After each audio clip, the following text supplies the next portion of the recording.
Comenzamos. Bueno, la clase anterior, si recuerdan, vimos el concepto de inductancia mutua. Antes de esto habíamos visto la ley de Faraday y la ley de Lenz. Entendimos que cuando había un cambio de flujo de campo magnético en el tiempo, aparecía una cosa que se llamaba FEM inducida, que en realidad es un voltaje. El nombre FEM, de hecho, es fuerza electromotriz, la sigla FEM. En realidad no es una fuerza, ¿sí? Al final lo que estamos hablando es de un voltaje. De un voltaje que se crea, que es inducido, porque existen estos cambios en el tiempo del flujo de campo magnético. Recuerden que eso puede ser causado por dos cosas, que cambie el área o que cambie el campo mismo, el campo magnético, en el tiempo. Si es así, entonces aparece este voltaje inducido, la FEM, inducida, y esa FEM lo que hace es una diferencia potencial es generar una corriente. Entonces aparece una corriente inducida, y al aparecer una corriente inducida aparece un campo inducido. Pero los análisis que hicimos para entender un poco las direcciones de las corrientes y de los campos inducidos, lo hicimos al revés, ¿sí? No pensamos desde la FEM hacia el campo, sino que partimos pensando del campo magnético para poder determinar la corriente. Siempre pensando en que la respuesta es que se oponga al cambio.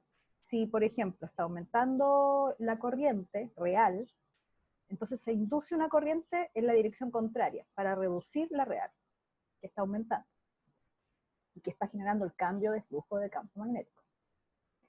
Si la corriente real está disminuyendo, entonces la corriente inducida refuerza, se pone en la misma dirección que la real, porque quiere evitar que disminuya, quiere evitar que haya un cambio.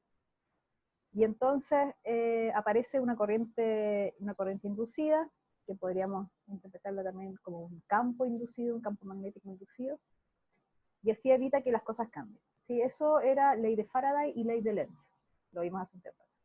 Después empezamos a darnos cuenta que, por ejemplo, cuando teníamos, y de hecho aquí podemos verlo, claro, cuando teníamos una bobina, que ya era la superposición de varias espiras, en este caso son como medias circulares, ¿no?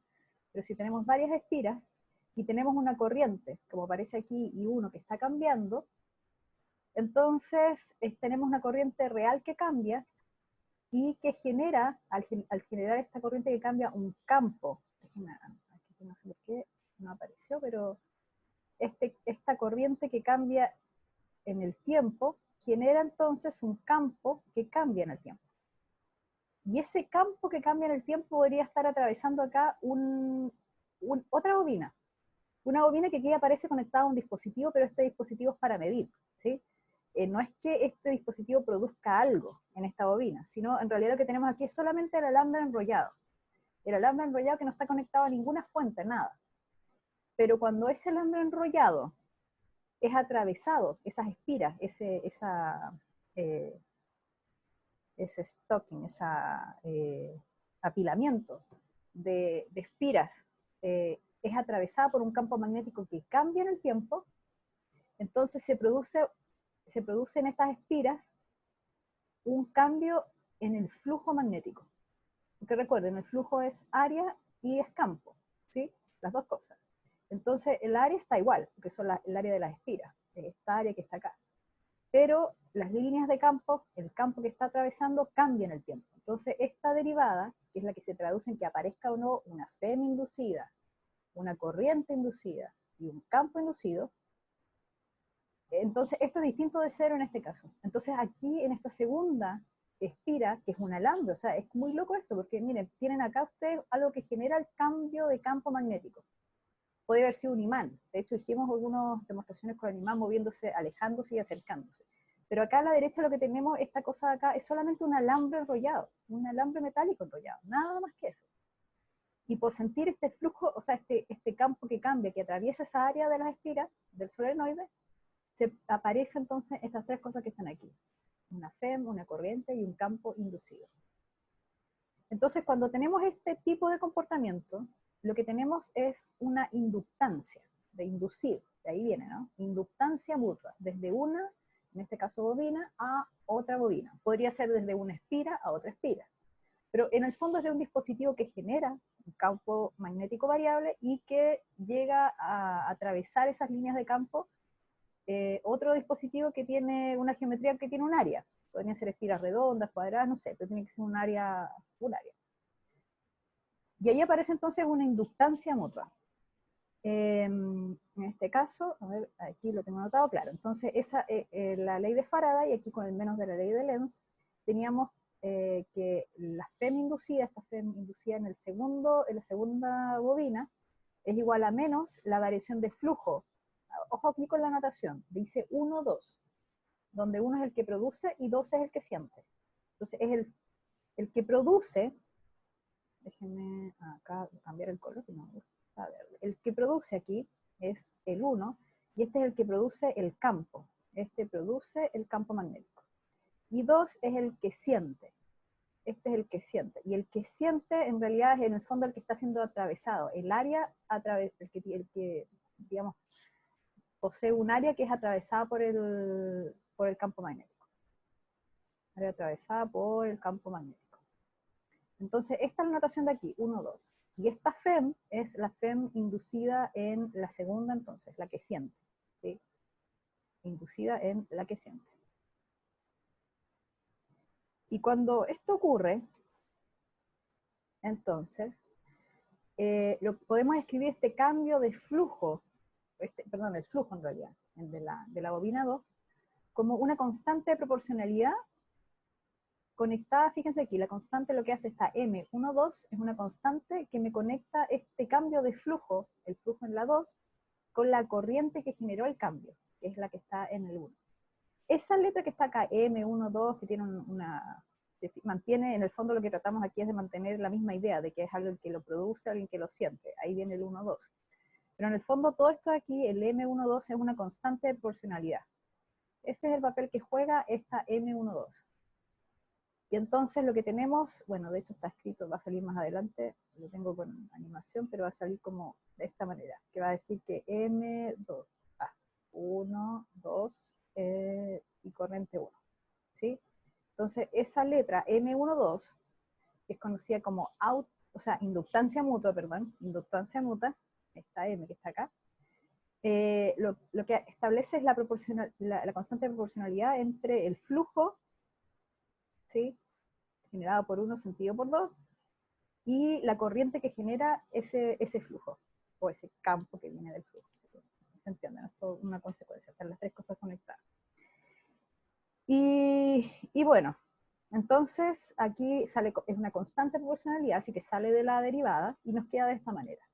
Y esta expresión que está acá, la FEM, inducida en el que siente, es igual a menos una constante de proporcionalidad, esta inductancia mutua, una constante por la variación de la corriente en la bobina que induce, en la 1 en este caso.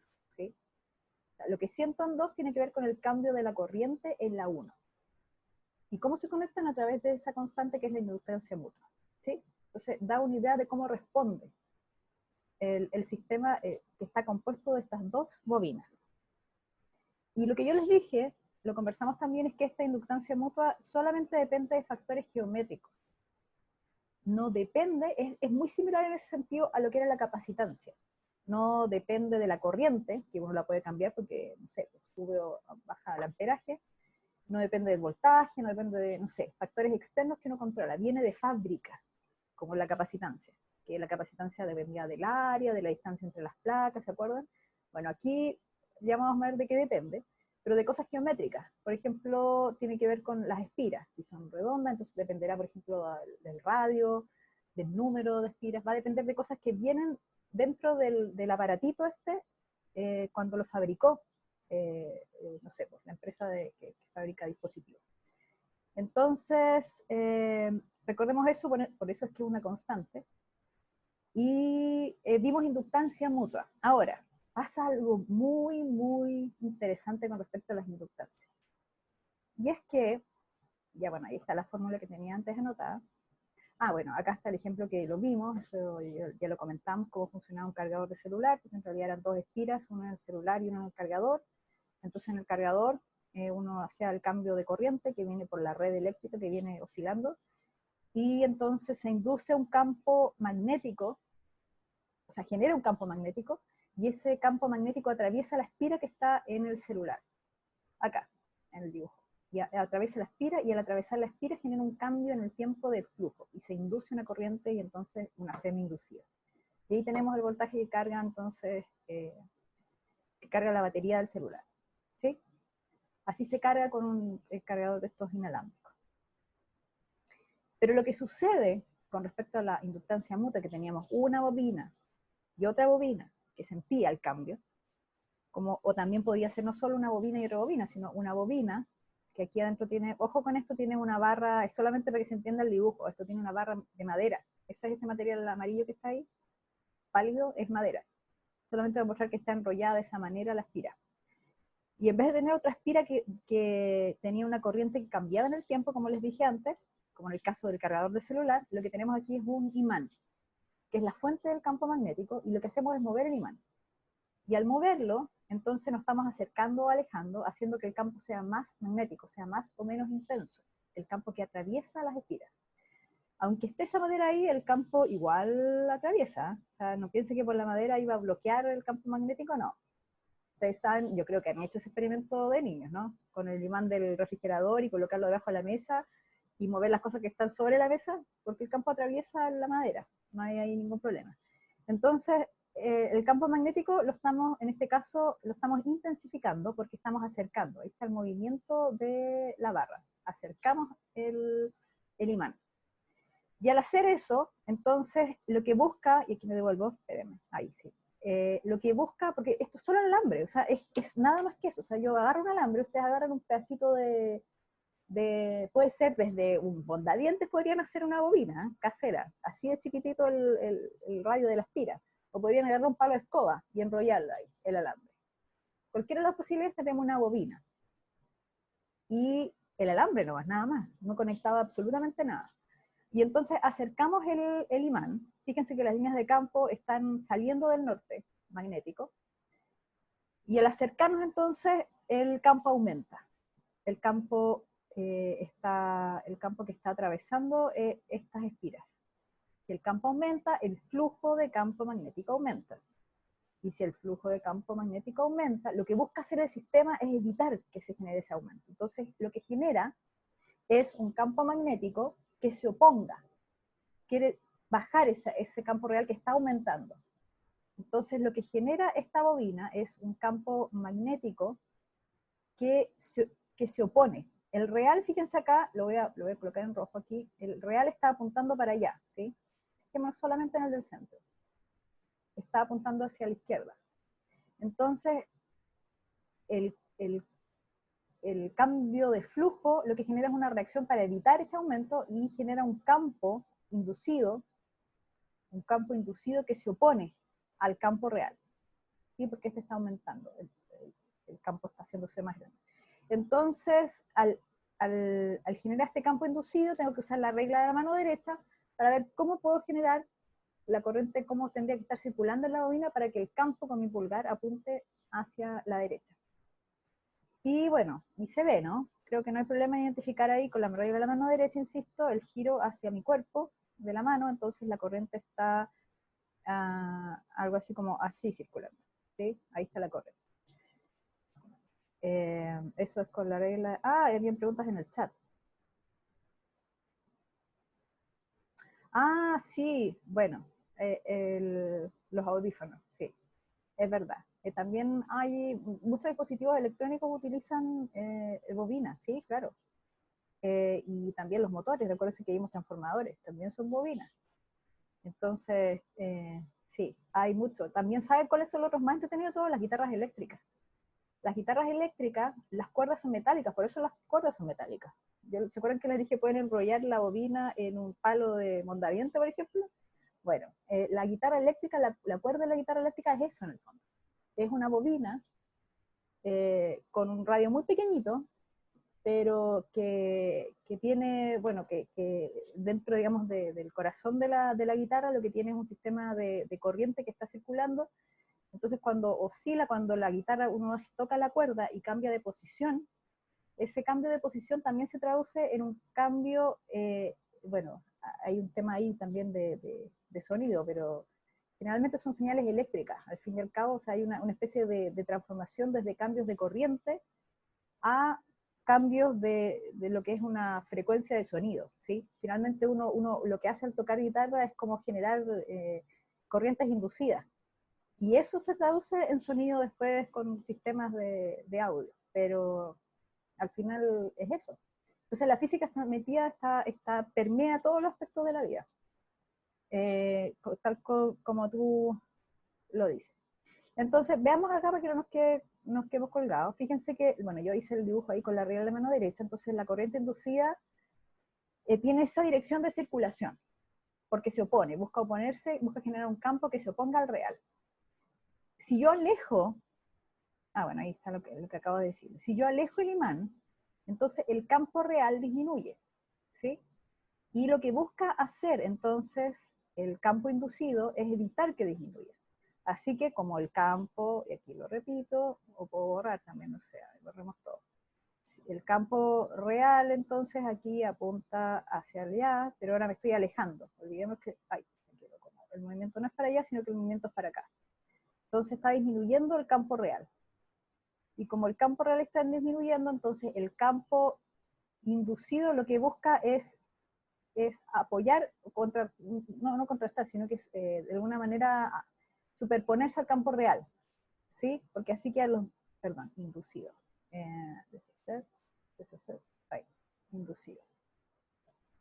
Porque así quedan los dos en la misma dirección, entonces aunque este está disminuyendo, este de acá está contrarrestando esa disminución. Y con la regla de la mano derecha, ahora mi pulgar apunta hacia la izquierda, mi mano gira ahora hacia, si lo hacen ahí donde están ustedes, pueden girar la mano y va a quedar como girando hacia la dirección de la pantalla. Entonces la corriente inducida va ahora en la otra dirección. Entonces ahí está la corriente inducida. Eso es lo que vimos ¿recuerdan? De la clase de Faraday y Lenz. Entonces ahí tenemos y se cambian. Pero ojo con esto, ¿qué pasa si ahora no tenemos un imán que se mueve y se aleja? No tenemos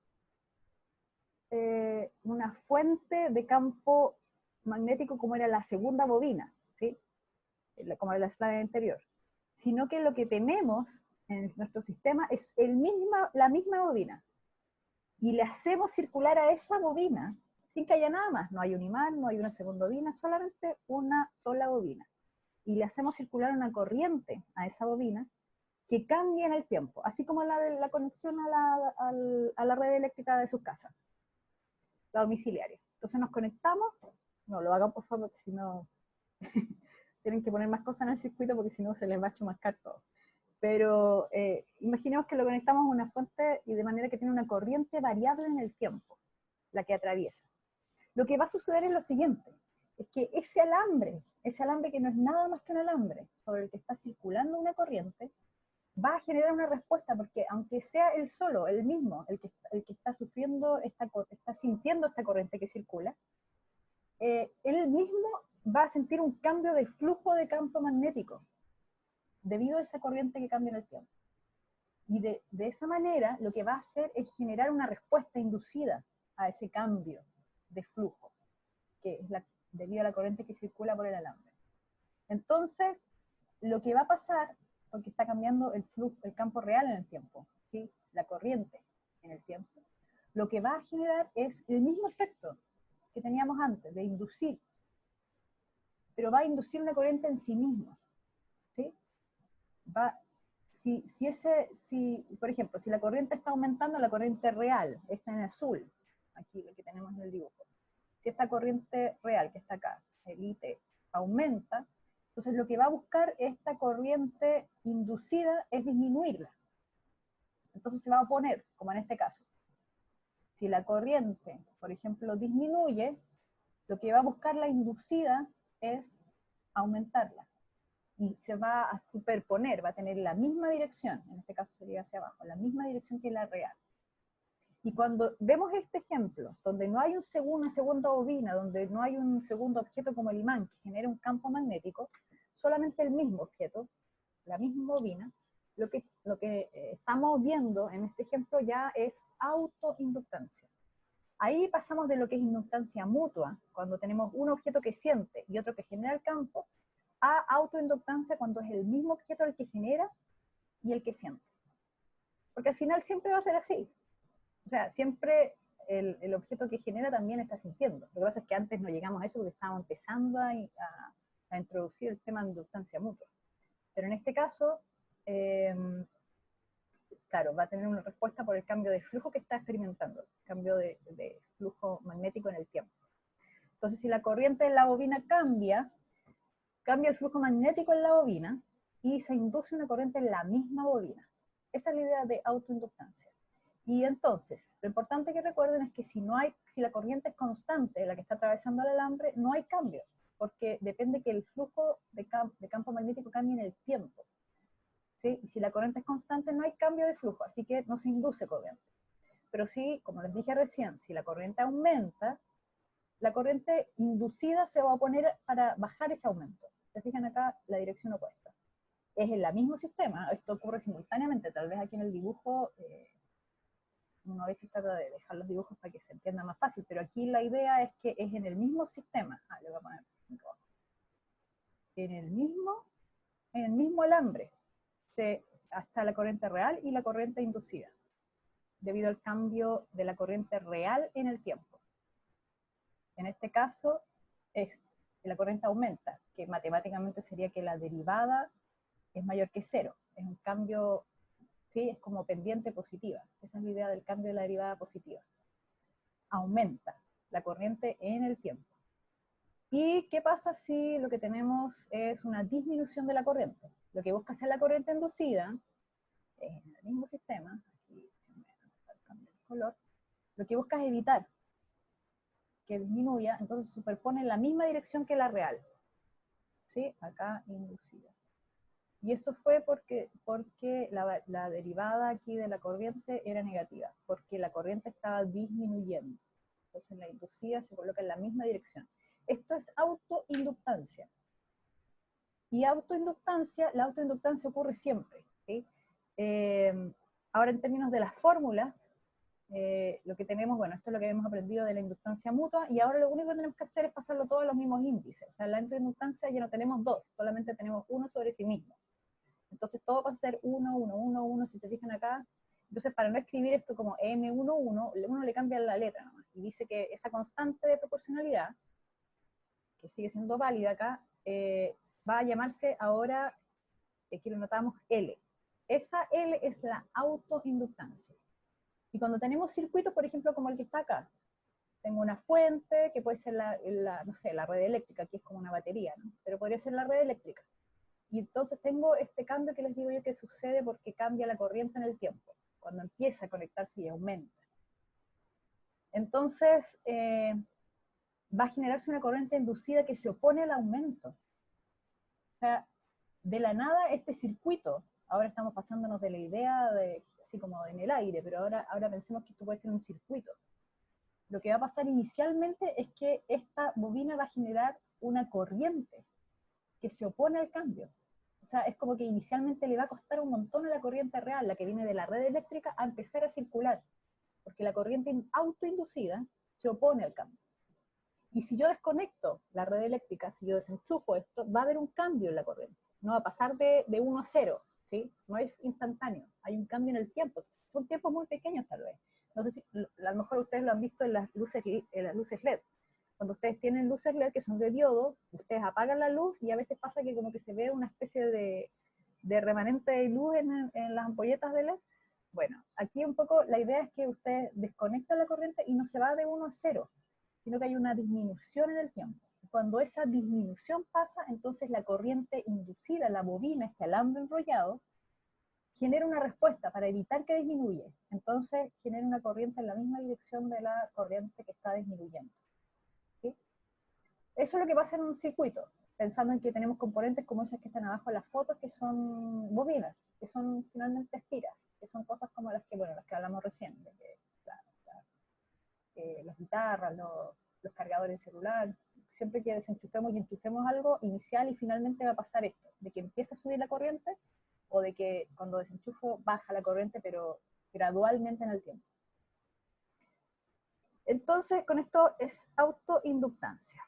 Bueno, no sé si hay alguna pregunta con respecto al tema de inductancia y autoinductancia. Espero que les haya quedado más o menos claro, porque bueno, justo había puesto hasta acá este circuito porque lo que viene ahora es justamente eso, una aplicación de todo lo que hemos aprendido hasta ahora. Bueno, si no hay preguntas, seguimos entonces con esta aplicación de electricidad y magnetismo, que son los circuitos. Cuando hablamos de circuitos, aparecen todos estos conceptos: voltaje, corriente, resistencia, inductancia, capacitancia. Algunas cosas ya las vimos, ¿no? La capacitancia la vimos los condensadores. Inductancia la acabamos de ver con la inductancia mutua, pero en general cuando uno habla en un circuito, la inductancia se refiere a la autoinductancia, para que lo tengan presente. El voltaje, creo que sí, bueno, el potencial, ¿no? Así lo hemos planteado, potencial. La corriente sí, porque es la que genera el campo magnético. Y de todas las cosas que están aquí, lo único que no hemos hablado es la resistencia, ¿cierto? Eso como que nos quedó pendiente. Entonces veamos algunos conceptos para llegar a poder hablar de la resistencia. Este es un circuito súper simple, ¿sí? Como de juego, casi. Tenemos una ampolletita, en los terminales de la ampolleta tiene unos cables conectados a una batería. Una de estas baterías, que la batería es una fuente de voltaje, pero es continuo, ¿sí? No es variable como en el caso de la corriente de la red domiciliaria. Entonces, las baterías siempre tienen, fíjense cuando uno las conecta, de hecho son distintos los terminales, cuando uno coloca las baterías en las linternas, por ejemplo. Uno tiene que respetar la polaridad de la batería. La polaridad siempre es un más y un menos. Acuérdense que cuando hablamos de potencial, yo les dije que potencial, estamos hablando de lo mismo acá, potencial, lo mismo. Voltaje, potencial, lo mismo. Cuando yo les hablé de potencial, yo les dije que era como el equivalente a una altura. ¿Sí? Un objeto estaba cargado y alrededor del espacio aparecían varias cosas. El campo eléctrico era una de ellas, pero además aparecían estos números, estos escalares, que era el voltaje, o sea, el potencial lo definimos. Había una diferencia potencial entre puntos del espacio, y yo hice la comparación a esto que era como un mapa topográfico, ¿sí? Donde los números representaban alturas. Uno tomaba un punto de referencia y después el otro punto era la altura con respecto a ese punto. Eso es lo que son esos polos más y menos en esta batería. El menos es el punto de referencia, viene a ser como para efectos prácticos nuestro cero. Y el más es la altura. ¿Sí? Es como esta pila tiene 20 volts, tiene 15 volts, tiene 3 volts, no sé, baterías de distinto tipo. Entonces nos da un número, nos dice a la salida de ese polo positivo de la batería, yo lo que estoy generando es esta especie de como de altura que permite darle energía a lo que se mueva en este circuito. Es como que yo tuviese acá el agua de la cascada cayendo, y entonces aquí tengo mi altura que, no sé, H, y acá llega a 0, ¿sí? Entonces, en la caída del agua gana energía, ¿no? Esa es el principio de funcionamiento de las centrales hidroeléctricas. En el caso de la energía eléctrica, lo que tenemos es que esta diferencia potencial actúa igual que como esta altura. O sea, yo tengo aquí un voltaje, perdón, aquí le vamos a colocar voltaje, voltaje más, ya, voltaje del más. Y acá está el cero, que entre paréntesis, bueno, le podríamos decir del polo menos. Ahí está mi referencia, mi cero. Y que en vez del agua, lo que yo tengo es la corriente. La corriente es la que, debido a esta diferencia de potencial, baja parte desde este lugar donde tiene alta energía, que lo da por el potencial más, y se mueve a lo largo, en este caso era de la cascada hacia abajo. En el caso de estos circuitos, se mueve a lo largo del circuito, hasta llegar de vuelta a cero. ¿Sí? Esa es la función de esta batería. Es el símil de una altura, cuando algo cae en un campo gravitatorio. Aquí hay un campo eléctrico y ese es el que genera finalmente que esto se mueva de esta manera. La corriente, las cargas. Eso es corriente, ¿no? Cargas. Entonces, la corriente tenemos circulando, y si hay un aparato ahí conectado, que puede ser una ampolleta, un hervidor, un computador, lo que sea, entonces funciona, ¿sí? Se alimenta. Entonces, claro, esto pasa a ser, si uno lo representa, porque ya esto es una representación, es un dibujo solamente, este dibujo de acá, donde está la batería y la ampolleta, pasa a ser una fuente, donde el más y menos, gráficamente, el lado más siempre se coloca como una barrita, son paralelas entre ellas, pero es más larga. Ese es el que da como la altura máxima, ¿sí? La barra larga, ese es el más. Y entonces la corriente comienza a circular, como está ahí en la dirección, y atraviesa, ahora esta ampolleta pasa a ser una resistencia, ¿sí? Y circula hasta acá. Entonces, de vuelta, hasta cero. Se da la vuelta completa. Si esta corriente de acá circula de esta manera, la forma en que se relacionan estos tres parámetros que están acá, corriente, que ya lo definió, voltaje, con la resistencia, con todos los aparatos que estén aquí conectados, puede ser una ampolleta, un hervidor, no sé, hartas cosas que estén conectadas y de repente, bueno, a veces se nos cae, ¿no? Porque son muchas cosas, pero imaginemos que tenemos 5, no sé, cosas conectadas. Entonces, ¿cómo se relaciona esto? Bueno, se relaciona a través de la ley de Ohm. La ley de Ohm relaciona la caída esta de potencial.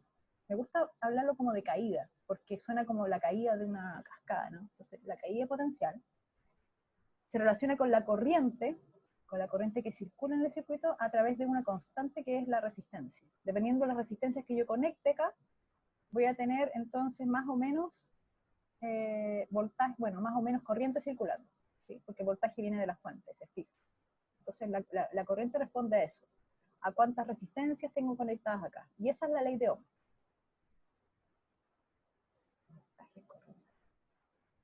Parece que raro.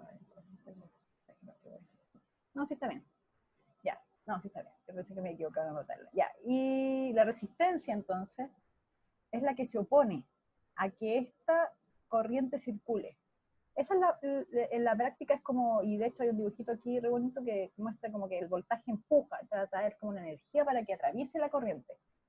Pero la resistencia lo que trata es como si fueran en mangueras, es como que se angosta la manguera ahí, para evitar que pase la corriente, ¿sí?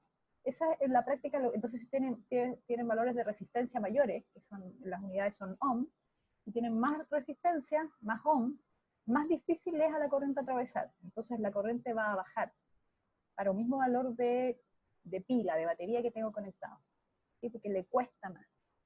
Recuerden que la corriente tiene que ver con el movimiento de las cargas, entonces si hay más o menos resistencia va a ser menos o más corriente circulando. ¿Ya? Eso con respecto a, fíjense bien, entonces está la ley de Ohm. Y bueno, en realidad, si en el material que está circulando la corriente, si en este alambre que está acá, por ejemplo, las caras cuando se están moviendo van viajando sin toparse entre ellas, entonces no tenemos problemas de disipación térmica, no hay scattering, no hay, no sé, que se caliente, no pasa nada. Pero si tenemos entonces, fíjense bien, acá este choque entre las cargas, entonces se genera calor y hay disipación. Hay un tema de disipación ahí que vamos a ver más adelante, potencia disipada. Producto también de que hay un choque entre los electrones porque el material no es muy buen conductor. Entonces cuando vean estos circuitos, como este que es súper simple, el voltaje y la resistencia nada más, todas estas líneas negras que están acá, que son los cables que conectan, porque acuérdense que esta era solamente una representación, pero acá, claro, este era el cable azul que conectaba aquí entre polo y la batería, digo, y la ampolleta, y después venía de vuelta y conectaba acá, ¿cierto? Bueno, aquí eso mismo está representado por estos alambres. Este que va aquí, negrito, y llega y conecta con la ampolleta, ¿cierto? Y lo mismo al otro lado. Lo que ustedes tienen que asumir cuando vean esta representación es que estos alambres, este alambre, por ejemplo, azul continuo, que conecta batería con resistencia, lo que tiene es lo que favorece es la conducción de la corriente sin disipación. No hay pérdida de calor, ¿sí? Es como un material que en la realidad no están así, porque no, son muy específicos los materiales que se comportan de la manera en que dejan todas las cargas perfectas y sin chocarse entre ellas. Pero para efectos de este modelo que estamos usando, ustedes tienen que considerar que en la corriente no hay pérdida de corriente ni tampoco generación de calor. ¿Sí? No hay un desbalance de energía, ¿sí? Se conserva la energía finalmente cuando van por estos alambres viajando las cargas. ¿Ya? Eso es una consideración que tenemos que tener en esta representación, que son esos cables ahí que conectan todos los elementos del circuito que vamos a aprender a usar. Ahora, la resistencia no es algo intrínseco del material. Uno no habla de resistencia del cobre, o la resistencia de la plata, o la resistencia del oro, que es bajita. en realidad la propiedad porque la resistencia depende de la geometría también, depende si el alambre tiene un radio pequeñito o no, ¿sí? Depende del largo del alambre. La resistencia va a depender de eso, la resistencia que aparece en la ley de Ohm. Ahora, la resistividad es la propiedad que depende del material. Cuando uno busca una tabla, quiero saber qué tan, uno podría pensar en buscar la resistencia al cobre, pero en realidad no es eso, lo que uno debería buscar es la resistividad del cobre.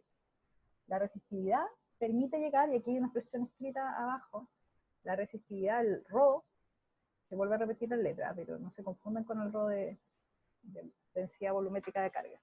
Aquí la resistividad Rho entonces es la que permite calcular la resistencia de un alambre, donde la resistencia además toma en cuenta el largo y la sección, que en el fondo, bueno, es podríamos calcularlo en función del área, pero en función del diámetro o del radio de esa sección. ¿Sí? Entonces, para que recuerden, la ley de Ohm lo que considera son aspectos geométricos, ¿sí? Por supuesto, nosotros no lo estamos mencionando cuando tenemos esta conexión que les dije yo de la resistencia y acá la fuente.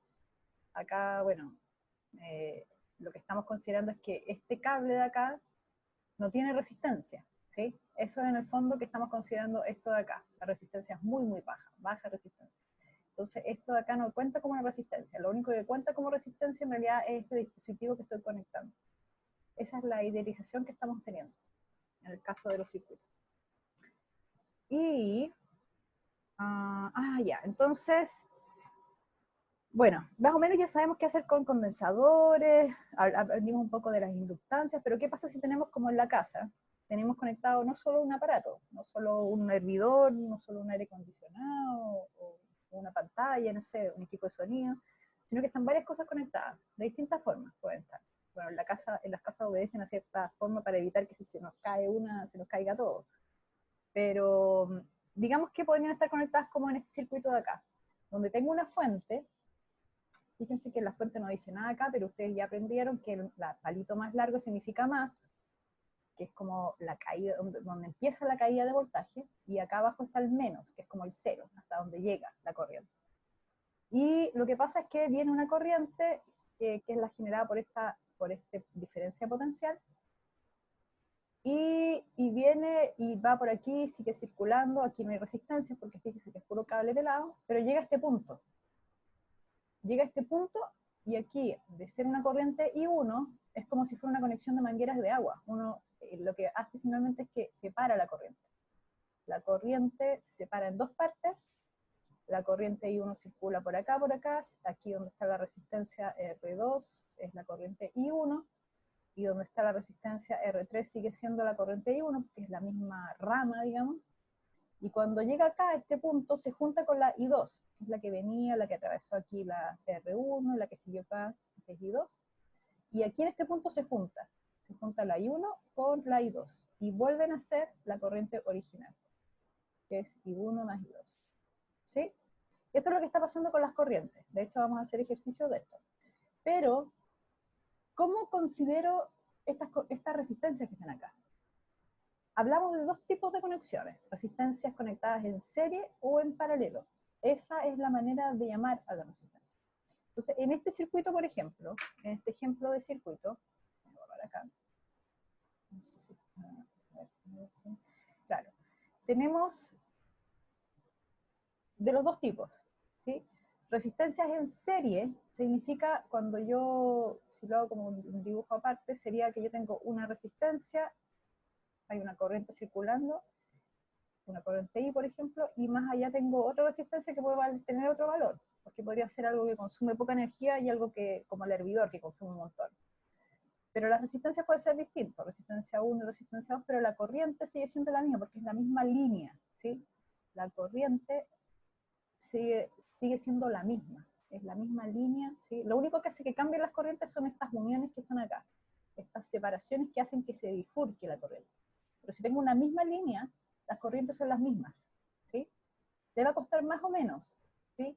Bajar, pensando en la analogía de los voltajes, ¿sí? De hecho, bueno, ahí vamos a ver cómo se analiza eso, pero la corriente es la misma. Eso es lo que se entiende por resistencia en serie. Entonces, en este caso de este ejemplo, yo tengo, bueno, viene una corriente, aquí le habíamos puesto I1, ¿no? Que era la separación del original, entre I1 y I2. Entonces la corriente I1 viene por aquí y pasa a la resistencia 2, 1, ahí. Y además también pasa a la resistencia 3, I1. Entonces la resistencia 2 y la resistencia 3 están en serie. Pero la resistencia 1, la corriente que atraviesa esa resistencia es I2. Entonces estas dos resistencias, las R2 y R3, están en paralelo con R1. Eso es paralelo, que son distintas las corrientes que atraviesan esa resistencia. ¿Ya? Ahora, ¿cómo las...? Porque la idea de esto es poder llegar a una expresión mínima del circuito. La ley de Ohm, recuerden que la ley de Ohm decía algo simple, que es que la diferencia de voltaje es la corriente por la resistencia, ¿sí? Y aquí no hay varias resistencias, sino una sola resistencia y una diferencia potencial. En este caso la diferencia potencial es una, es la que está acá, pero tenemos tres resistencias. Entonces lo que se busca hacer es reducir los circuitos a circuitos equivalentes. Lo que queremos es que de este circuito con tres resistencias se llegue a uno con una sola resistencia y sacar la resistencia equivalente. Y así aplicamos directo la ley de Gauss, ¿sí? Porque tenemos diferencia potencial, corriente y resistencia que es una sola. Equivalente, pero es una sola. Entonces, ¿cómo se hace cuando es en serie? Por definición dijimos entonces, bueno, ni siquiera es por definición, sino que es como entendiendo el concepto, la corriente es la misma corriente que fluye por esta resistencia 1 y resistencia 2, de acuerdo a este dibujo, ¿sí? Como lo que yo les había dicho. Entonces, la resistencia equivalente, ¿cómo la calculo? Bueno, lo que hago, y aquí quiero que pongan un poco de atención, es, bueno, voy a sacar de hecho esa ecuación, déjame devolverme, ahí. Claro, yo les había dicho que la batería era como el equivalente de la cascada, ¿no? Entonces tenía el agua aquí y aquí está el voltaje más, por ejemplo, y aquí vendría siendo el voltaje menos, que es el cero, ¿sí? Y el agua caía, ¿cierto? Aquí en este caso era como que la corriente. Bueno, en el caso de dos resistencias, porque esto es cuando una sola resistencia, por ejemplo, cuando yo tengo una resistencia, lo que estoy haciendo en realidad es como para el mismo voltaje, cae la corriente hasta cierto punto, porque esta caída de aquí es generada porque algo hace que caiga. Y eso es la resistencia, en este caso, que son dos, la resistencia 1. Y llega hasta cierto punto, que es otro voltaje. Es un voltaje intermedio, no sé cómo ponerlo aquí, un voltaje intermedio, no sé, un nombre extraño. Y después viene el agua y cae la corriente otra vez. Pero es la misma cantidad de agua, es como la cascada. Cayó una vez, después sigue cayendo, pero es la misma cantidad de agua, la misma corriente. Y cae esta segunda vez en la segunda resistencia, ¿sí? Entonces así va la caída de potencial hasta que llega al voltaje menos, que es el de la vuelta. O sea, haciendo el circuito, yo vengo por aquí con la corriente, vengo con la corriente, y aquí, entre este punto, que es equivalente a ese que está dibujado como A, entre este que es igual a ese, ¿eh? Es equivalente, porque aquí no hay nada entre medio. Y acá, que es B, esta es una A. Entre A y B, aquí hay una caída de potencial. Una caída de potencial que vendría siendo esta que dije yo, entre el máximo y el intermedio. Le voy a poner 1. Y después la corriente sigue circulando, la misma corriente I, y llega hasta esta otra resistencia, que la resistencia lo que hacen es que caiga el potencial. ¿Sí? Y entonces se produce la caída, la siguiente caída en esta historia que habíamos dicho que era de aquí hasta acá, que es del intermedio al final. ¿Por qué al final? Porque el C, que puede ser ese punto, o este punto, estos puntos que estoy dibujando son todos equivalentes, porque no hay nada entre medio. Entre este y este no hay nada, entre este tampoco, este tampoco, este tampoco, este tampoco y este tampoco. Entonces fíjense, este punto que yo dibujé, el C que yo dibujé acá, es equivalente a este C que está acá, que es cuando llego al voltaje menos, al de referencia, cuando llego al punto cero de potencial. ¿Sí? O sea, en realidad el dibujo se ve bonito, cuadradito y rectangular el circuito, pero en la práctica mi alambre lo puedo haber conectado de aquí directo acá. No tenía para qué haber hecho esta vuelta aquí rara, porque en realidad aquí está como para que se vea bonito, ¿no? Pero el alambre puede haber ido de aquí a acá sin problema, no habría significado ningún cambio. Entonces hay dos caídas de potencial acá, en las resistencias, digo. Entonces, a ver acá, claro, ahí está. Entonces tenemos dos caídas de potencial que sumadas es lo mismo que desde el inicio, la diferencia de la batería, porque es lo mismo que está en el dibujo. Parto de... Ay, ¿dónde se fue el lápiz? Ah, claro, parto de este y llego igual al de abajo. Entonces, esto que es lo mismo de acá, desde el más al menos. Esto es esa diferencia que está ahí, desde el largo a la vuelta completa. Y esa es la caída de potencial a la resistencia 1 más la caída de potencial a la resistencia 2. Y ahí con eso entonces yo factorizo, porque es la misma corriente, y me queda I resistencia equivalente. Y entonces lo que hago es simplemente acá eliminar las corrientes, y me queda que la forma para calcular la resistencia equivalente en un circuito donde están las resistencias en serie se obtiene sumando la resistencia, ¿ok? Entonces yo sumo y tengo directamente aquí en este circuito de la derecha, que es la representación simplificada de la izquierda, esta resistencia equivalente es R1 más R2, ¿sí? Entonces cuando uso la ley de Ohm, que me dice que la corriente por resistencia en este caso era equivalente, en realidad yo miro este circuito, el de acá, este que estaba inicialmente, lo miro, digo, ah, ya, la resistencia está en serie, entonces aquí lo equivalente es la suma, R1 más R2, y tengo la ley de Ohm aplicada a este circuito que está acá, ¿sí? Habiendo entendido cómo calcular las resistencias equivalentes en serie. Después pueden estar conectadas en paralelo. ¿Y qué pasa en paralelo? Aquí pasa algo muy loco. Sí, sumamente loco. ¿Cómo les explico esto en términos de altura? Aquí se empiezan a complicar la analogía, porque no es tan simple con las alturas. Voy a tratar de hacer un buen dibujo, ¿ya? Me perdonan si no. Entonces aquí necesitamos perspectiva, porque ya no... me quedo... Espérenme, déjenme...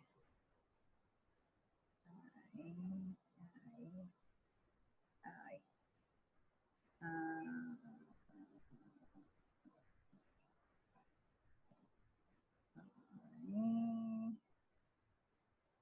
Va a ser mi más profundo. Voy a intentarlo, les prometo que lo voy a intentar. Entonces, ahora la caída de esta caída de agua de la cascada se vuelve media 3D. ¿Okay? Y se llega a 0. Ya, entonces, acá arriba está el B más, y acá abajo está el B menos, y el 0, después de la caída. Viene el agua, aquí lo voy a poner de otro color. Entonces, color agua, viene acá la corriente, y baja. ¿Sí? Baja a un punto intermedio, que es toda esta planicie que está acá, que está al mismo nivel, que sería mi voltaje intermedio. Y esta agua de acá viene y sigue bajando y llega acá, ¿no? ¿Lo ven? Pero si el agua, que la cascada es ancha, viene por acá, entonces puede pasar que llegue acá, a este peldaño intermedio, y después sigue bajando, por aquí esto, no me queda mal la representación, pero ustedes me entienden ahí, esto bajaría acá, podría bajar y después seguir acá. Me queda buena la perspectiva, pero me entienden, pasaría como por un escalón intermedio, y después llegaría al mismo escalón del B que está acá, pero por otro peldaño más, ¿sí? Entonces, ¿cómo eso ¿cuál es la analogía con este circuito? A ver, yo parto de acá, donde está mi altura, ¿sí? Este máximo, el que da el movimiento a todas las caras que están en los alambres, en todos lados. Porque esto está lleno, ¿eh? No es la analogía del agua, de las mangueras. Recuerden que las mangueras están llenas de agua siempre. No es que empieza a circular el agua y acá no hay nada circulando, no, al final, no. Las mangueras ya están llenas de agua, que son las cargas. Entonces lo que yo hago es empujar, pero cuando empujo el movimiento hacia acá, al mismo tiempo estoy empujando de vuelta. Es todo como muy rápido. Entonces, empiezan a moverse desde acá, y empiezan y llegan a este punto que es como este peldaño intermedio, ¿sí? En realidad, en este caso no hay intermedio, pero bueno, sí, ya, después les digo por qué. Pero llegan a un punto, y en un punto se separan en dos caminos la corriente, como está acá, la corriente I1 y la corriente I2. Pero se separan en dos caminos y después se vuelven a juntar. Se vuelven a juntar en un punto B, que es común para ambos caminos. Si me voy por acá abajo, la resistencia 2, llego al mismo punto B, desde A a B. Y si voy por el camino de arriba, en resistencia 1, voy nuevamente por acá arriba, pero llego desde A a B. Entonces mi punto inicial y mi punto final para ambos, a pesar de que puede ser más o menos difícil para la corriente circular por arriba que por abajo, el punto inicial y el punto final es el mismo. Y para efectos de circuito, punto final e inicial el mismo significa que las potenciales son los mismos. Porque, bueno, es el mismo, en el fondo es como el mismo alambre. Aquí tal vez, déjenme cambiar la forma de dibujar el circuito y podría, lo único que estoy haciendo es moviendo los alambres, ¿eh? Pero esto es exactamente igual que lo que está dibujado ahí. Es exactamente lo mismo. Entonces, este es el punto A y este es el punto B. Y acá está la... Bueno, entonces voy por arriba, puede que me cueste más o menos, voy por abajo, puede que me cueste más o menos, pero voy a llegar al mismo punto B. Los dos alambres tienen en común ese punto B. Entonces están a la misma altura. Cuando van, aunque sea por dos caminos distintos, los dos llegan a este punto B, que puede ser el intermedio o el punto final. ¿Sí? Entonces, ¿qué significa eso? Que la diferencia de potencial, como está escrito acá, en este caso, fíjense bien, donde no hay nada más conectado, aquí no hay otra resistencia acá, ni no hay nada de eso, sino que son solamente las dos resistencias en paralelo. Esta diferencia de potencial de la fuente, fíjense bien, porque aquí no hay nada en el camino, el punto A, curiosamente, es equivalente a cualquiera de estos puntos que están acá. Aquí es A, aquí tiene el mismo valor de potencial, el mismo valor de potencial, el mismo, porque no hay nada que genere una caída de potencial. Entonces, el punto A es como la altura máxima, ¿sí? Y llego a este punto donde se separan las aguas, pero este punto tiene el mismo valor que el potencial de la batería. Y por este otro lado, el punto B, como no hay nada conectado por acá, también tienen todos estos puntos el mismo potencial, son equivalentes finalmente al punto B. Por eso es que entonces las diferencias de potencial, si me voy por aquí arriba o si me voy por aquí abajo, son las mismas. Entonces la caída de potencial, si yo me voy por arriba o si me voy por abajo, es la misma para las dos resistencias. Porque el punto inicial y el punto final son los mismos en el circuito, ¿sí? Puede que, insisto, que le cueste más o menos, que las resistencias de estas dos sean distintas, una muy pequeña y una más grande, pero la diferencia de altura, la diferencia potencial es la misma. Entonces, considerando eso, y aquí borramos todo esto, tenemos entonces esta diferencia potencial, y podemos entonces, cuando simplificamos el circuito, porque lo que queremos es una resistencia equivalente, recuerden, para poder resolver por la ley de Ohm, entonces tenemos que el voltaje que cae en R1 es I por R, el voltaje que cae en R2 es I por R, con el R de la resistencia 2 y con la corriente que pasa ahí, que también le pusimos 2. Entonces puedo despejar las corrientes. Las corrientes, como yo les dije, acá se separan en el punto A. Cuando viene la corriente, que lo dijimos hace un rato también con otro ejemplo, esta corriente inicial que viene circulando por el alambre, cuando se encuentra en este punto, esta bifurcación se separa en dos. Entonces, de ahí viene esta, que de hecho es la ley de conservación de la corriente, ¿sí? Siempre la inicial es igual a la final en el proceso. Entonces, yo aquí ya tengo las corrientes de arriba y de abajo, y las puedo utilizar en esa expresión para sacar aquí reemplazando la corriente equivalente. Y, a ver, y entonces ahí lo que hago es reemplazar los valores de corriente que había encontrado recién, estos de aquí, este y este, los meto en esta expresión, este R equivalente lo paso dividiendo para allá, reemplazo el I1 ahí y el I2 acá, y me queda esta expresión de acá, donde puedo simplificar los voltajes, y así llego a la forma, que tal vez ustedes se la sabían porque hay personas que la ven incluso en el colegio, que es la manera de sumar resistencias en paralelo, que es el inverso. Se suman, pero ¿se fijan que es el inverso?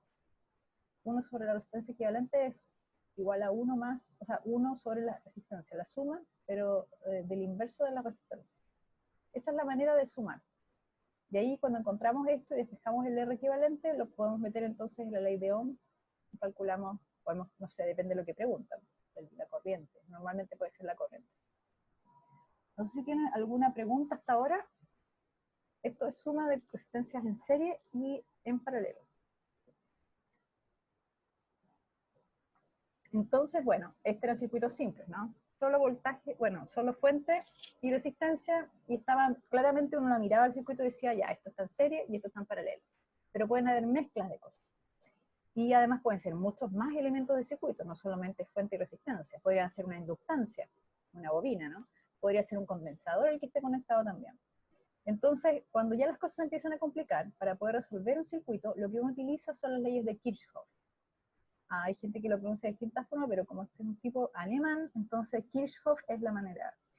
Y las leyes de Kirchhoff son la LKC, que es la ley de Kirchhoff de las corrientes, que en el fondo es la conservación de corriente, o sea, cuando viene una corriente y se encuentra con una bifurcación se separan en dos, pero esas dos sumadas son la misma que la inicial, ¿sí?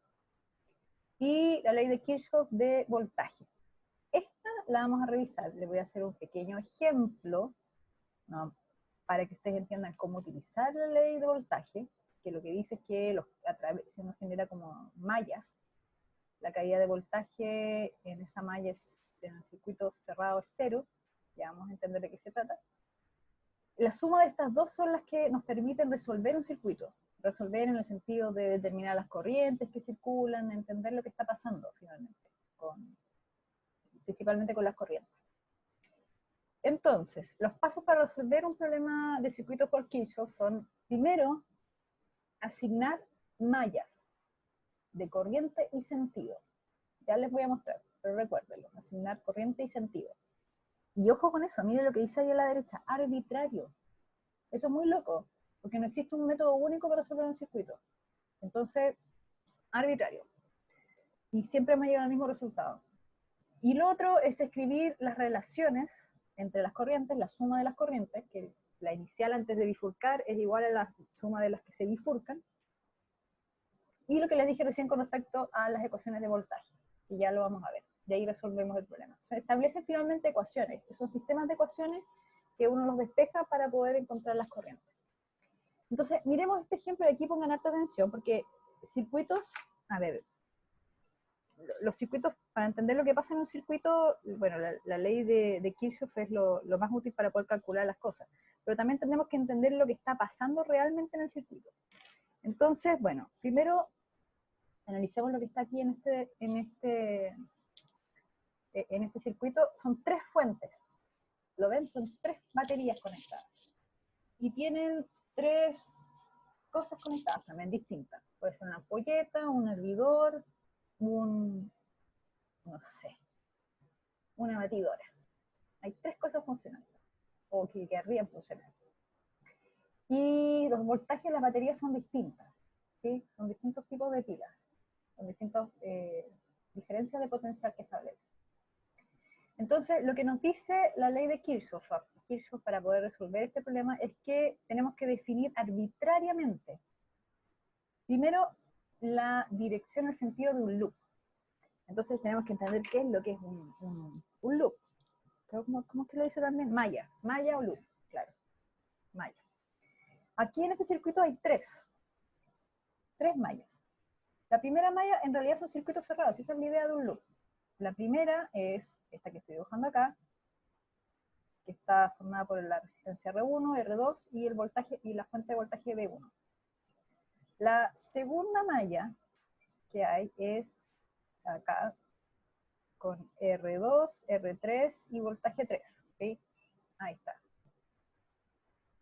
Y la tercera malla es la que incluye esto de aquí afuera, la que está por fuera, ¿sí? Esta que está por fuera, que no incluye el alambre tiene resistencia 2 y la fuente B2, sino solamente B3, R3 y por este lado R1, B1. ¿Sí? Ahí tenemos tres mallas. Ahora, ¿cuáles son las que tenemos que escoger? En este caso, el azul y la rosada. Porque la verde, en realidad, es una especie, es como cuando tenemos ecuaciones y en realidad uno, no sé, tiene como tres ecuaciones y tiene tres ecuaciones y dos incógnitas, o sea, como que le sobran ecuaciones a uno, porque en realidad hay una de las ecuaciones que es una especie como de mezcla de las ecuaciones anteriores, entonces no aporta. Eso es lo mismo que pasa ahí con esta malla en verde, ¿sí? Contiene la información mezclada, pero de las otras mallas. Entonces las mallas que nos sirven en este caso son esas dos, la rosada y la azul. Una vez que identifiqué mis dos mallas, Entonces, lo que tengo que hacer es definir un sentido en que las recorro. Porque yo les dibujé, ¿no? En azul y en verde. Yo puedo recorrer acá esta así, así. De hecho, mire, voy a seguir la forma en que está esta como flecha roja, ¿no? Entonces me dice que yo lo tengo que recorrer, podría partir de acá abajo. Me dice que yo tengo que recorrer esta malla de esta manera, así. En esta dirección, para acá, y volver para acá al mismo punto. Voy a colocarle aquí como la idea de, ¿sí? Esa es la manera en que yo escogí. Eso es arbitrario, podría ser la dirección contraria, ¿ok? Pero en este caso está puesto acá de esta manera. Es como, pueden ser las dos en direcciones contrarias, ¿eh? Tal vez aquí hay un problema en el dibujo que se colocaron las dos en la misma dirección, girando como antihorario. En realidad podrían ser las dos una hacia la derecha y una hacia la izquierda, horario y antihorario. Podrían ser las dos antihorarios, las dos horarios, ¿sí? Pero en este caso no sé por qué las pusieron las dos antihorarias. Ya, entonces significa que yo puedo partir de aquí, de este punto acá arriba, en el segundo loop, y empiezo a darme la vuelta, como me dice la flecha ahí que la estoy dando vuelta, y es la forma en la que lo recorro, ¿ok? Así, de esa manera recorro. Entonces el punto 1 era, bueno, ya me voy a saltar lo de encontrar los loops, porque eso es más, no sé, uno los mira y dice, ay, aquí hay cuántos loops. Pero lo importante entonces es definir arbitrariamente el sentido de recorrido del loop. Y esto, recuerden, arbitrario del loop. Esto es arbitrario. Entonces, una vez que ya tengo definido eso, y voy a borrar aquí el azul, ¿sí? Porque ya está dibujado ahí en rojo. Entonces, lo que tengo que hacer ahora es arbitrariamente, también, de la misma manera, definir direcciones de corriente, ¿sí? Las corrientes aquí yo no sé cómo están circulando, no tengo la más remota idea de cómo van a circular, ¿sí? Pero tengo que definir una para poder utilizar las leyes de Kirchhoff. Entonces, voy a empezar. Voy a mirar, voy a decir, bueno, hay tres, pero tengo que iniciar por algún punto. Entonces, no sé, ¿qué punto les tengo a usted? Deme un punto, son las esquinas, así. Esta de acá, la de arriba, la del medio. Ustedes díganme cuál, para que no parezca arreglado esto. ¿Dónde quieren que parta definiendo las corrientes? Díganme ustedes un punto, y de ahí yo las defino.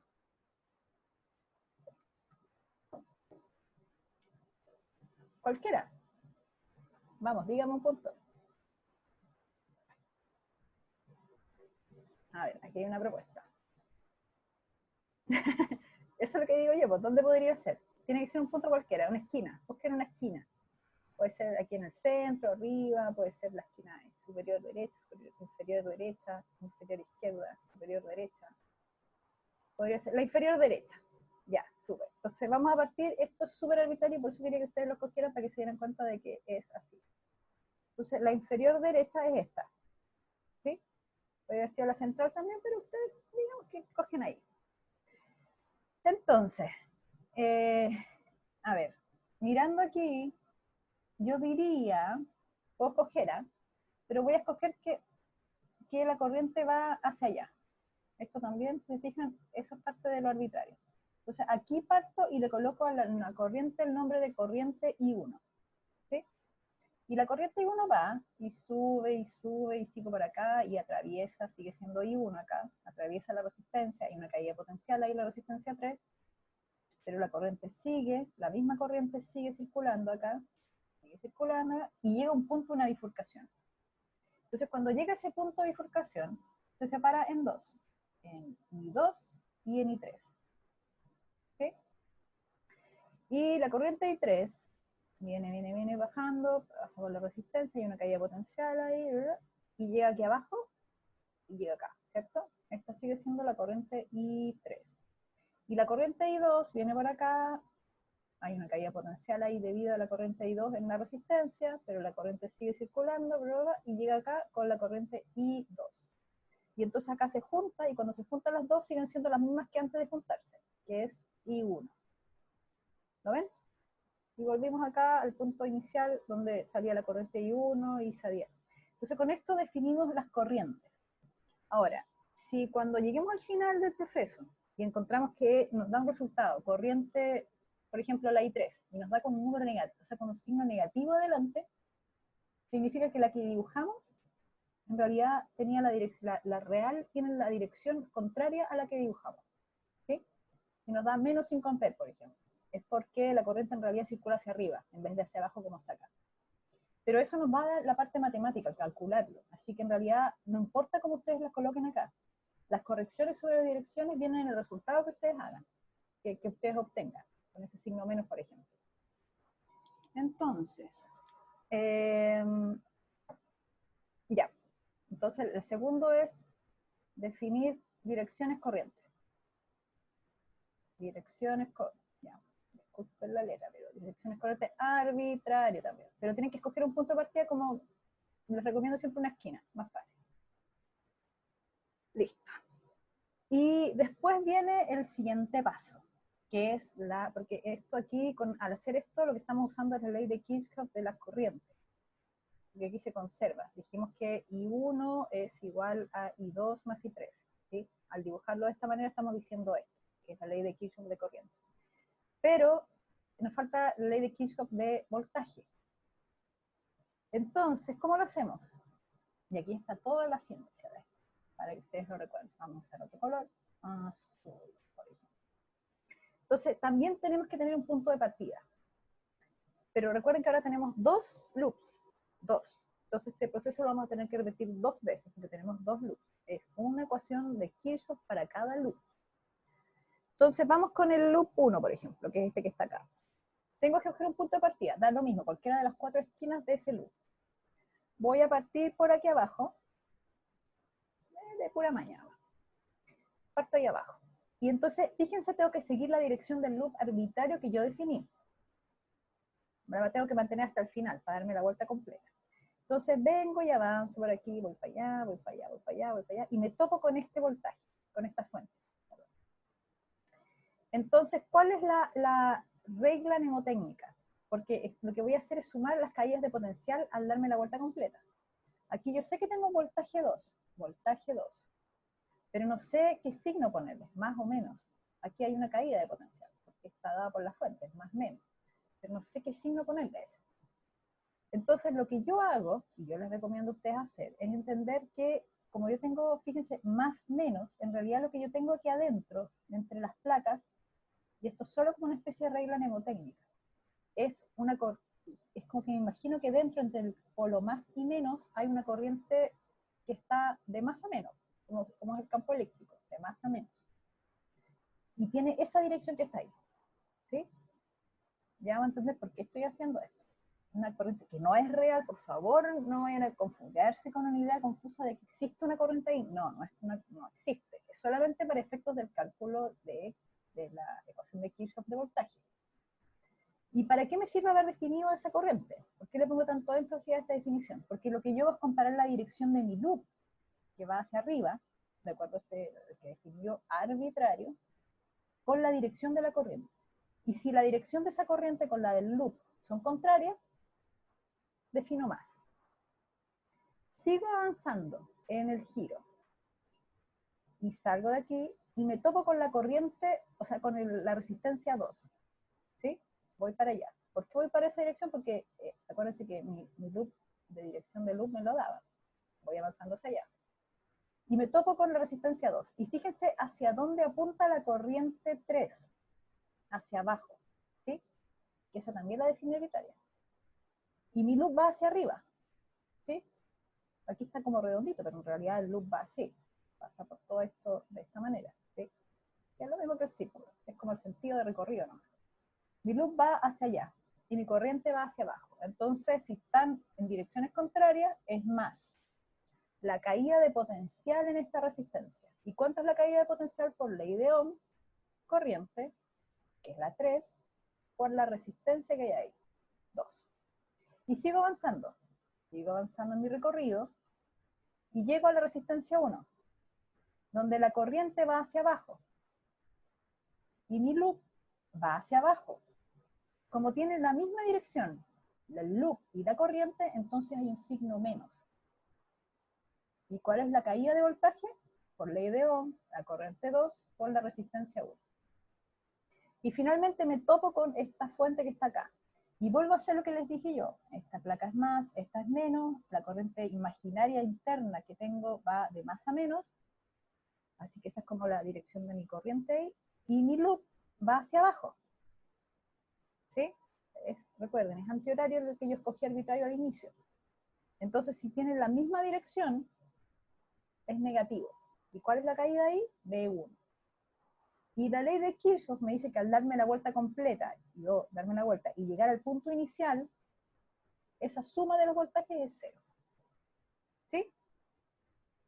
Esto entonces hay que repetirlo en esta otra malla, escogiendo un punto de partida, pero recordando que ustedes el loop lo tienen que recorrer antihorario.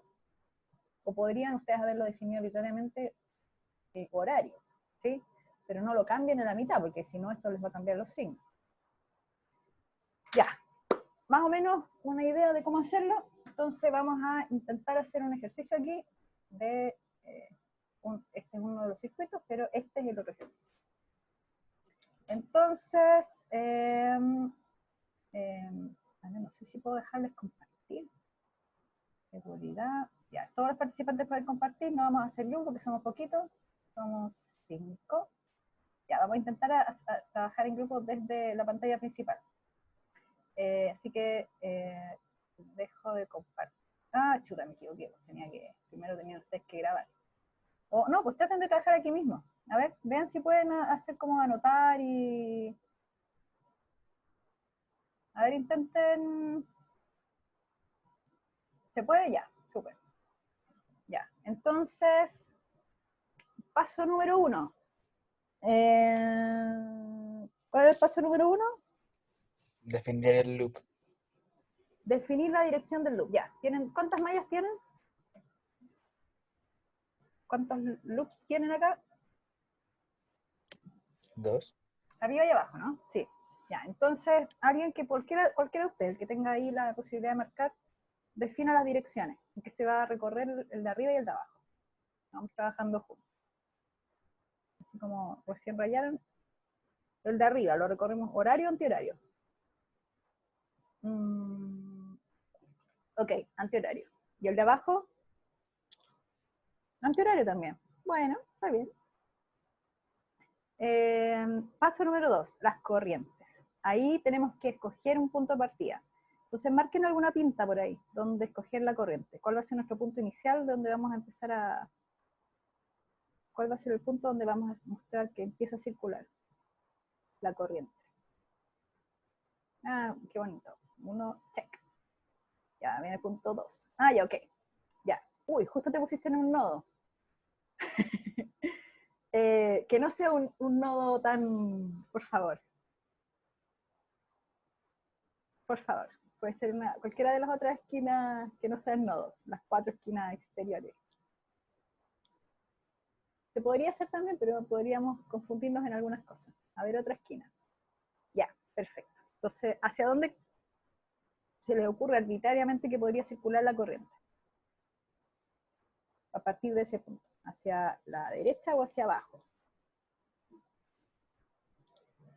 Hay que hacer la flechita. ¿Hacia dónde? ¿Hacia la derecha o hacia abajo? La que ustedes quieran.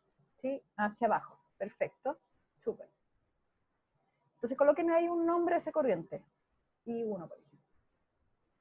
No sabemos cuánto vamos a tener, pero I1. Ya. Y entonces viene bajando la corriente hasta que se topa con la bifurcación, con esa bifurcación en A.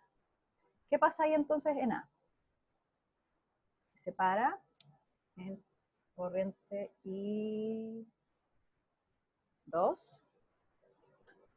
y una corriente I3. Perfecto. Entonces ahí yo te voy a ayudar para que no te escribir tanto. Vamos a anotar aquí. Entonces la corriente I1 es igual a la corriente I2 más la corriente I3. ¿Ya? Eso es lo primero que hicimos. Y bueno, si quieren después pueden seguir dibujando las corrientes en el resto del loop, pero en realidad no es necesario, ¿eh? Podría llenársele mucho de rayas. A lo que voy yo es que aquí la corriente I3 baja y aquí sigue siendo corriente I3 cuando pasa por la fuente y después cuando sube por la resistencia I3 también es I3. Y la que pasa por R1, esa tal vez sería buena dibujarla. ¿Cuál es la corriente que pasa por R1? De acuerdo a la que ustedes ya definieron, porque eso no es, ya no es arbitrario, es parte de, ya, ok, ¿cuál de todas es esa corriente? Porque la corriente I2 sigue por acá, ¿cierto? Y llega hasta acá y es la corriente I2. Y la corriente I3 sigue, y por acá y es I3. Entonces, esta que sale aquí de la bifurcación es I1. Perfecto. Súper. Ya, y entonces, con eso ya tenemos casi todo. Ahora tenemos que empezar a usar la corriente, o sea, la ley de Kirchhoff de voltaje. Entonces, ¿qué dijimos? Ley de Kirchhoff de voltaje, tenemos que definir un punto de partida, bueno, para cada loop. Escojan ustedes otra hora un punto de partida. Ahora sí puede ser un nodo, no hay problema, por si acaso.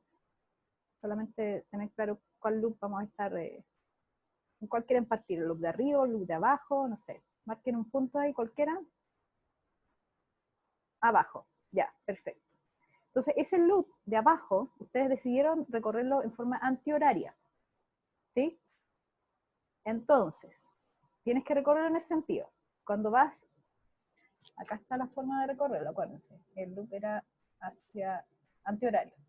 Entonces aquí, bueno, ahí está dibujado como de esa manera, pero en realidad me refiero que el loop es como la vuelta así y la vuelta así, ¿sí? Pero se entiende, ¿no? Es más dibujo, pero déjenme borrar eso. Ya, entonces, ¿por dónde paso primero? Estoy aquí en este punto. ¿Dónde paso? ¿Qué es lo primero? La primera caída de potencial que tengo que considerar. Esa, perfecto. La de la fuente. Porque ese es el sentido que escogí recorrer. Acuérdense, aquí está su decisión. Entonces, lo que hago yo, y la corriente que circula por aquí es la I3. Esta que viene acá, sigue, voy a cambiar, o sea, el mismo color que ustedes para que les quede todo como el mismo color. La corriente I3 es la que viene aquí también. La corriente I3 es la que pasa aquí también. Y la que sigue por aquí. ¿Sí? Entonces, recuerden lo que yo les dije.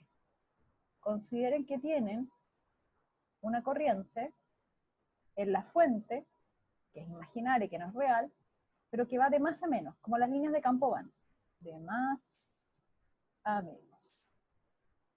¿Sí? Me voy a borrar esto porque no se vayan a confundir. De más a menos. Y entonces la pregunta es, si mi loop va hacia allá, esto debería ser con rojo. Si mi loop va hacia allá, que es antihorario, ¿sí? Y mi corriente va en la misma dirección, ¿cuánto es la caída ahí? ¿Alguien ahí lo puede escribir? No sé, más abajo, donde ¿cuál es la caída de potencial? ¿Cuál es?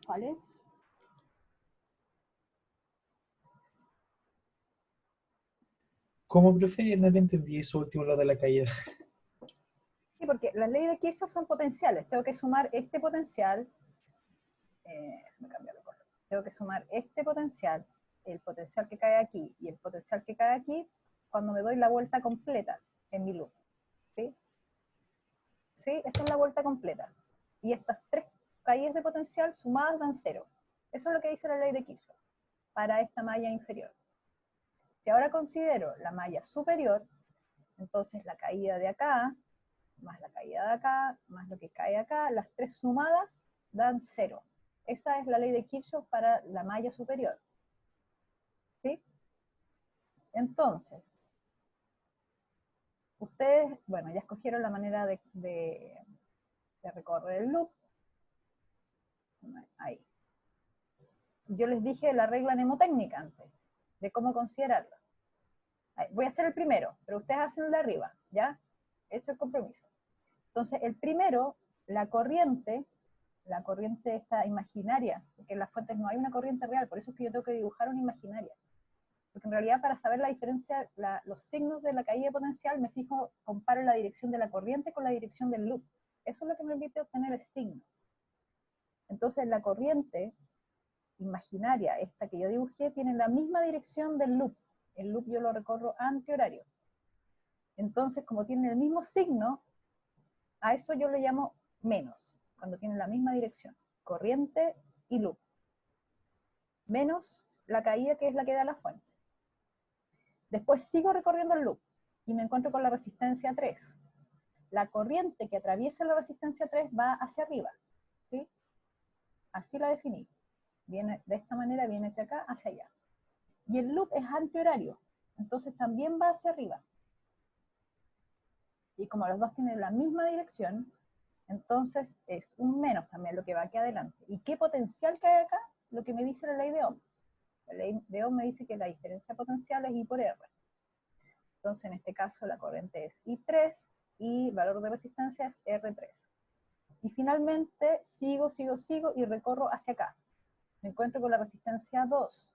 Y la resistencia 2, la corriente que circula es I2, como la dibujé. Entonces va hacia allá, hacia la derecha. Va a la corriente I2, que yo definí arbitrariamente que iba en esa dirección. Entonces, I2 para allá, y el loop lo estoy recorriendo, fíjense, hacia allá, porque es antihorario. Entonces aquí el loop lo recorro en dirección contraria a la dirección de la resistencia. A mí me gusta hacer el loop más grande, porque a veces el loop como que, si uno lo hace chico, se confunde con las direcciones. Yo lo voy a hacer aquí un poquito más grande. Entonces, lo que yo hago normalmente, si me equivocar aquí, para un poco más incluso, es dibujar el loop así, más grande. Entonces el loop inicial, ahí era para allá, y aquí era para acá, y aquí era para acá. ¿Sí? Entonces aquí se nota, la resistencia, la corriente que va hacia la derecha, la I2, tiene dirección contraria a la dirección del loop. Y si es contraria yo la definí como positivo, la sumo.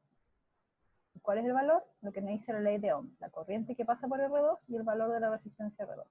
Y todas estas cosas sumadas, lo voy a poner acá, eso es igual a 0.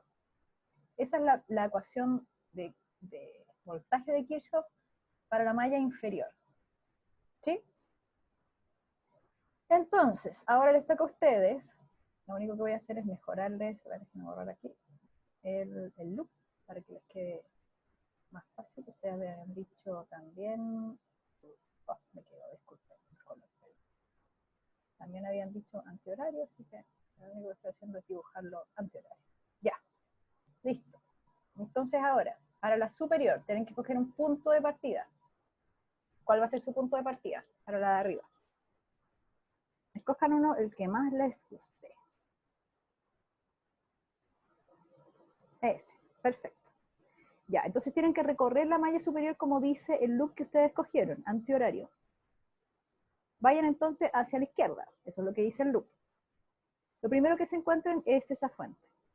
Entonces, como no hay corriente ahí, porque las fuentes no tienen corrientes reales, entre medio, ustedes tienen que dibujar esta corriente imaginaria. ¿Hacia dónde apunta la corriente imaginaria? ¿De dónde a dónde?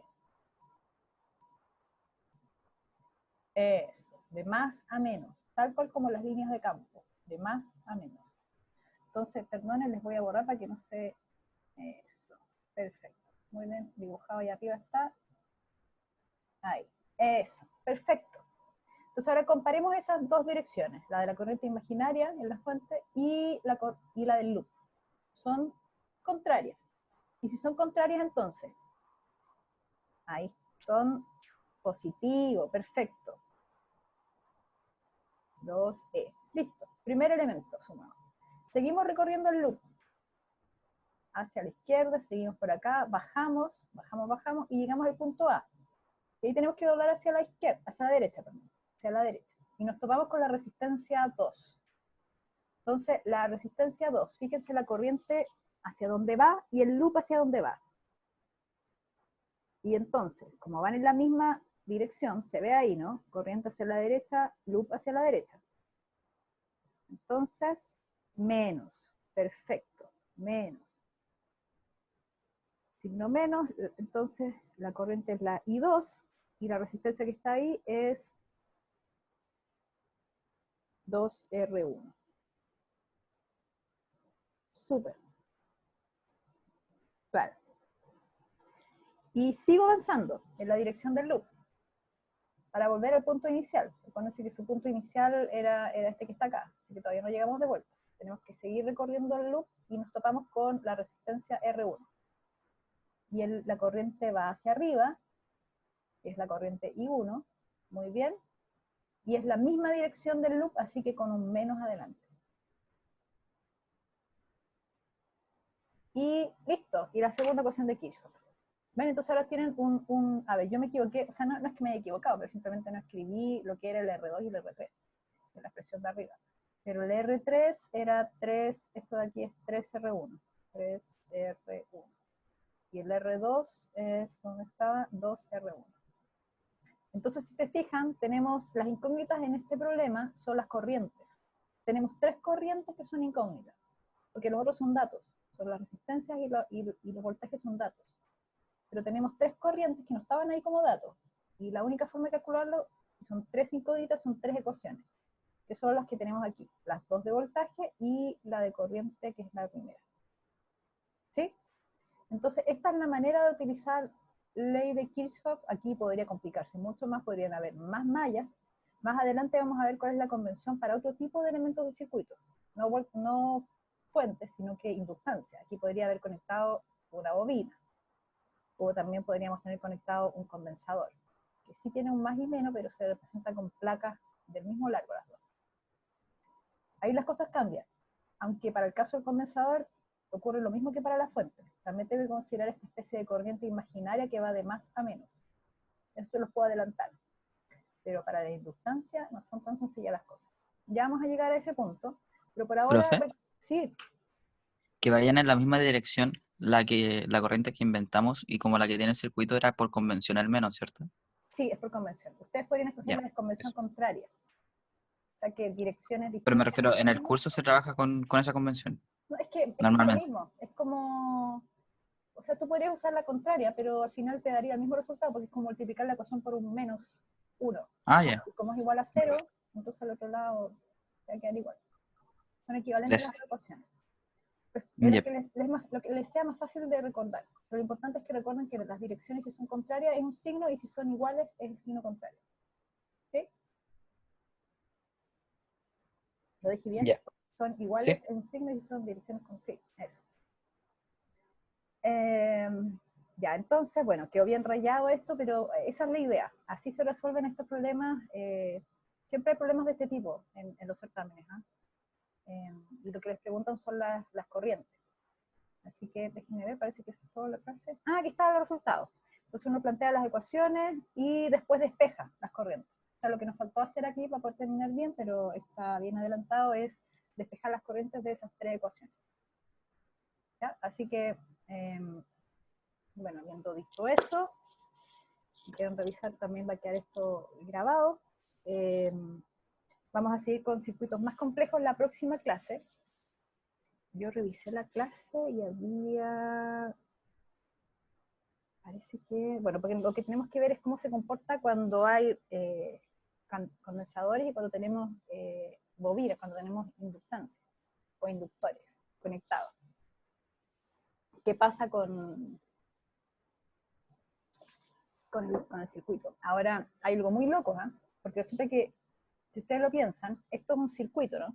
Una especie de espira cuadrada. Tengo cosas conectadas, pero es un circuito. Y lo loco de eso es que cuando yo conecto este circuito cuadradito a la red, lo que voy a tener es un efecto de lo que hemos estado hablando todo este rato, de inductancia, ¿sí? De autoinductancia, porque va a empezar a circular la corriente, no es instantáneo. Todo lo que hicimos recién de Kirchhoff es considerando que la corriente va de 0 a 1 así. No nos preocupamos de lo que pasó en ese tiempo que llegó a la corriente completa, ¿sí? Asumimos que ya está la corriente I1 completa.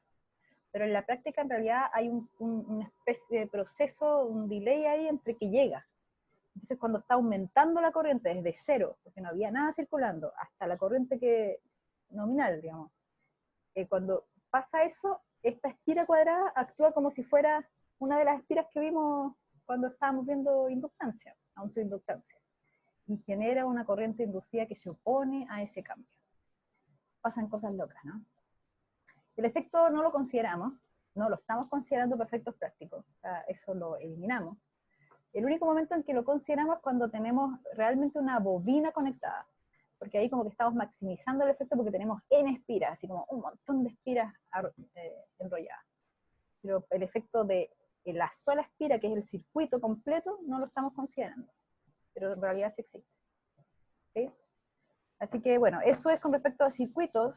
Sí, espero que me quede claro el tema de cómo utilizar la ley de Kirchhoff. Hay hartos circuitos por ahí dando vueltas que pueden hacer ejercicio. Es bueno que suelten la mano porque después empiezan a aparecer otros elementos y las cosas se complican un poco más, pero al final es la misma idea, es la misma lógica, ¿sí? Comparar las direcciones de las corrientes con las direcciones del loop. Eso, chicos. No sé si tienen preguntas, si no estamos unos minutos pasados, pero estaríamos concluyendo la clase de hoy y ya nos estaríamos viendo el próximo jueves. Nos quedan poquitas clases. Sí. Ya se está acabando el año. ¿No hay preguntas entonces? Bueno, entonces nos veremos el jueves, ¿sí? Cuídense mucho. Chao, chao. Y nos vemos. Chao, chicos.